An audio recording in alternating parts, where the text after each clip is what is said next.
দেখতে একদম ফুলের মতো, খেতেও দারুণ টেস্ট। চা বসিয়েই বানিয়ে নিতে পারবেন। তো এই নিমকি বানানোর জন্য প্রথমেই একটা বোলের মধ্যে 2 কাপ ময়দা নিয়ে নিলাম, পরিমাণ মতো লবণ, একটু চিনি, দিয়ে দিচ্ছি কালো জিরে আর জোয়ান, আর দিয়ে দিচ্ছি সাদা তেল। সাদা তেলটা একটু বেশি পরিমাণে দিতে হবে।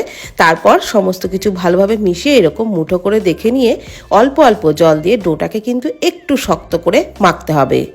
ডোটাকে মেখে নেওয়া হয়ে গেলে 10 মিনিট রেস্টে রাখতেও পারেন, তবে না রাখলেও হবে। আমি সাথে সাথেই তৈরি করে নিয়েছিলাম। মিডিয়াম সাইজের করে লেচিগুলো কেটে নিয়েছি। এক একটা লেচিকে একদম পাতলা করেই বেলে নিচ্ছি, তবে একেবারে পাতলা নয়, একটু পাতলা করে বেলেছি। আর এখানে অল্প ময়দা আর অল্প জল দিয়ে একটা ঘোল বানিয়ে নিয়েছি ঘন করে। এইবার যে রুটিটা বেলেছি তার মধ্যে কুকিং কাটার দিয়ে এরকম গোল গোল করে কেটে নিয়েছি। এক একটা রুটির মধ্যে ওই ঘোলটা সামান্য পরিমাণে মাঝখানে একটা টিপের মতো দিয়ে, তার উপরে আরও একটা রুটি, তার উপরে আবারও ওই ঘোল, তার উপরে আরও একটা রুটি, এইভাবে 5টা রুটি পরপর রেখে একটা কাঠি দিয়ে মাঝখানে এইভাবে চেপে ঠিক এরকম ফুলের মতো করে সবগুলো তৈরি করে নিয়েছি।